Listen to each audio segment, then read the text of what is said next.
on, everybody out there? This is Popular Stranger, and we are back at you again today with another College Football 25 Ultimate Team video. It's Sunday, which means we got brand new legends in the game, and surprisingly, we got 3 really good cards that are in the game today. So let's go ahead and go right through them. We're going to start with the solo challenges. This part about the promo, I absolutely hate. I feel like it could be much better, but it's also from everything that we've gotten so far in Season 2, and that's week to week to week content. Literally, the Legends promo is the only time that we're getting brand new solo challenges, so the offline experience for you guys kind of stinks. You got this, and you got solo seasons, basically. But the Legend solos are going to feature the 2 set Legends that we got today. D'Angelo Hall, that's right, we got another cornerback. The cornerback market is looking a lot better than it did a month ago. And then Geno Smith, so we got another quarterback in the game as well. You play through these solo challenges, you're going to earn milestone stars. You get 15 stars for every single sequence, and those stars are going to go towards the milestone rewards.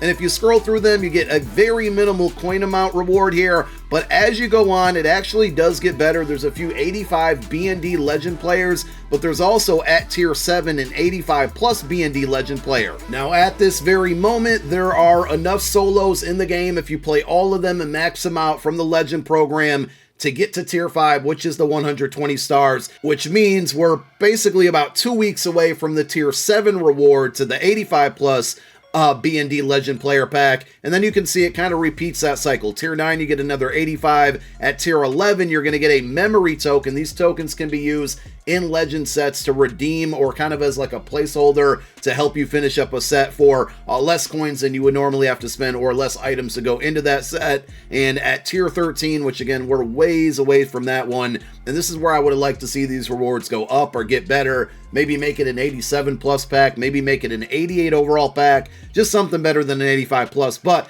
at tier 13, 240 stars, you get another 85 plus B&D Legends player, and at the end of it, when Season 2 is coming to an end, the final reward, 270 stars, will be another Legends Season 2 story token. Week 2 of the NFL season is here, and time is running out to take advantage of all of these specials. If you live in a state where Underdog is available, all users right now get access to this free pick CeeDee Lamb. It's simple. All you have to do is take a look at this weekend's projected stat lines, pick any player, and choose higher or lower. You pick a player, you add that CeeDee Lamb special to it, and this is what I came up with. If all 4 of these things happen, we're going to win over 6 times our money. And like I said, there's tons of other specials going on right now. You'll also get these discounts on Justin Jefferson, Mike Evans, and Jamar Chase. And if you're a new user signing up today, you'll also get this Caleb Williams free pick for Sunday Night Football. So head on over to UnderdogFantasy.com or download the Underdog app, and when you sign up, make sure you use code POP. They will give you 50% bonus cash on your first deposit up to $1,000. At this moment, I'm not seeing any new objectives specifically in the Program Weekly tab of the Season 2 Field Pass, but check back after 1:30 p.m. Eastern Time. That's normally when this updates, so we'll see exactly what happens. At some point during Season 2 as well, they change when the daily objectives reset, so I'm guessing this is going to be 1:30 p.m. Eastern Time as well. I don't see any type of countdown timer over there, but my main thing is that you might be able to earn some more Season 2 XP from Legend objectives for the Season 2 Legend. So again, check back later and you should see something new. Cut is definitely getting better as far as like the cards go. They are putting out a lot more cards that seem to be like, you know, I want these ones, are more desirable, but I still think my least 2 favorite things about College Football Ultimate Team are, number 1, the lack of solo challenges, and I'm not even a big solo challenge player, but I know a lot of people out there are, so that just not being around kind of stinks. And then also the set designs for basically every promo are terrible. And this is now, you know, because we are going from an 88 overall champions to 89 overall champions today, this is where these sets just become such a big gamble, and they're just simply not worth it. So if you want to go after the cards today, the set that you can do is this for 486 overall Legend players and then 184 overall any promo player. You put those 5 cards into the set. In return, you're going to get a pack that guarantees you a champion from Season 2 of the Legend promo, but it's either going to be an 88 or an 89. You don't get to pick the card that you want. You run a high risk of getting an 88, which is an older card card, and we went through the auction house yesterday and put out a video going over a lot of really good cards that you can go out and buy right now that are inexpensive, and a lot of those Season 2 Legends were on that list. Warren Sapp, Brian Bosworth. I was surprised at how inexpensive some of those cards are. Well, there's going to be a bunch of people that are going to do this set now, chasing after a D'Angelo Hall or a Geno Smith, and unfortunately, they're probably going to get stuck with more 88s, or as the week goes on and we get new 89s, the 89s that came out today are going to quickly be forgotten, maybe outside of D'Angelo Hall, because he's a cornerback. But as we get more 89s, this set is just going to continue to be more watered down. So whatever you do, I mean, if you want to ignore my advice, go for it, but I would just stay far away from any sets that don't guarantee you at least that OVR that you're going after at bare minimum. So we talked about the 2 set cards. There's also an LTD in Vernon Davis. It's just kind of funny. I don't know how many of you play Madden Ultimate Team and College Ultimate Team together, but we've seen so many legend cards who get LTDs and MUT, also get LTDs and cut, and Vernon Davis is another one. He's had one of the best tight end items in the game for MUT 25 from the AKA promo, and that card was an LTD, really good, but also really expensive. And here we go now with Vernon Davis. It's also tough because the best tight end in the game prior to this card was Kyle Pitts, which was also an LTD. So this position is like the new cornerback now, where it's getting expensive to get the top tier items. I really think like Jason Morrow is the best affordable option at tight end, and that card came out like the second week into the entire game launching. But overall, this Vernon Davis absolutely cracked. 88 speed, 6'3", 90 catching, 89 catching traffic, short route running 87, mid 86. He also has pretty decent run block at 72, but this card will easily be going for over 1 million coins. The 2 set cards I mentioned in a moment ago and several times, D'Angelo Hall, we got another cornerback, and finally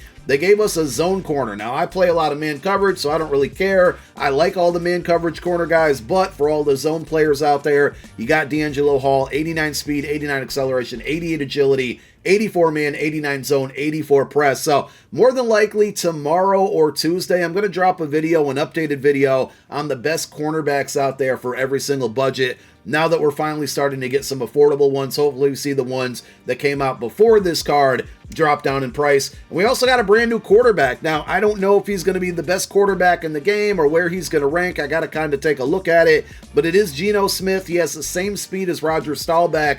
It feels like his accuracies are a little bit better. I think he's +1 in throw power at 89. The short throw and deep throw aren't going to be really any different because they're in that 85 plus threshold. And what I mean by that is normally a short throw at 85, 86, 87, 88, and 89, they pretty much all play the same. Like, you're not going to notice a big difference on the field. The only difference you may see is in the mid throw because he hits that 90 plus threshold accuracy. So this could make him the best QB in the game. Price depending, of course. We'll have to kind of wait and see. But overall, it's a very good card. So both the set cards really good. The LTD is amazingly good, but going to be very expensive. But overall, really good legend drop today. A while ago, I lied and said 2 of my least favorite things are the sets and the solo challenges. I want to add one more to the list, and I will have no shame here. I spend money in this game and Madden Ultimate Team. It's my job. It's a tax write-off for me. I have not touched any of these $100 bundles because they just continue to be disappointing. If people are spending $100 on digital cards, they should include a full champion from the current week's release. And again, dropping $100 here for the chance at an 87 overall legend, that's terrible. If anything, it should be 88 plus. Maybe I wouldn't be as disappointed as I am, but stay far away from these guys. You don't want to spend $100 and get stuck with an 87 overall card. And where this gets even more ridiculous is that the only 87 overall legends in the game are Season 1 legends. So again, just to restate my point, and I'm sorry if you're getting annoyed by my pessimism from this game mode, but spending basically $100 gives you a shot at getting a card from last season. The only 87 overall Season 2 legends are the lower overall versions of D'Angelo Hall and Geno Smith. So they might be in there, and those could be cards that you could use to complete that set. But as we talked about it, those sets are just not a good opportunity. There's a Legend Flashback Pack for $25. This one guarantees you a Season 1 or Season 2 legend. So again, why are we spending money on old content that has little to no value? Please, please, please save your money in these situations. If you want to open up the booster pack, and this seems to be a trend now, they did it with Field Phenoms, they did it with College Kickoff, they're doing it with Legends. You got the first booster pack, which is about $4 to $5. We're going to go ahead and open this one up here and see if we can get lucky. But also by purchasing this, it's going to unlock a second booster pack, which these are probably, okay, we got an 87 overall Geno Smith. Unfortunately, it's B&D. It would have tremendous value if it wasn't. I'm not really going to be able to put him on the field there. 86 overall Keep Talib, and those are my cards. So we're going to get some decent training from this. But man, if we could have got a full legend there, that would have been much, much, much, much better. I'll put those in my binder for now. But that does unlock the Legend Step Up Pack, which is going to give us 185 plus B&D Season 2 Legend player, 284 plus B&D Season 2 Legend players, and then 274 plus Uncommon players. This is where we want D'Angelo Hall, or we want Geno Smith, or somehow, some way, we want Vernon Davis in this pack. We're not getting the great animation that we want here. We're still not getting it, and we're going to get stuck with a bunch of 85 B&Ds that we can't really do anything with. So I've really only been opening these up because it's kind of like you're either going to get lucky or you're not, and it's not the most expensive content. But if you open these up every single week and kind of keep getting stuck with B&D packs with cards that you can't do much with, your only opportunity there is then to sell them. And as far as like training rerolls, almost 3,000 training for a legend pack that only guarantees you an 84 plus here, and you'll probably get stuck with Season 1 cards in this reroll as well. So that is the content. Really good cards, but the packs, the sets, and the solos continue to disappoint. Thank you guys for watching. My name is Popular Stranger. I'm out. Peace.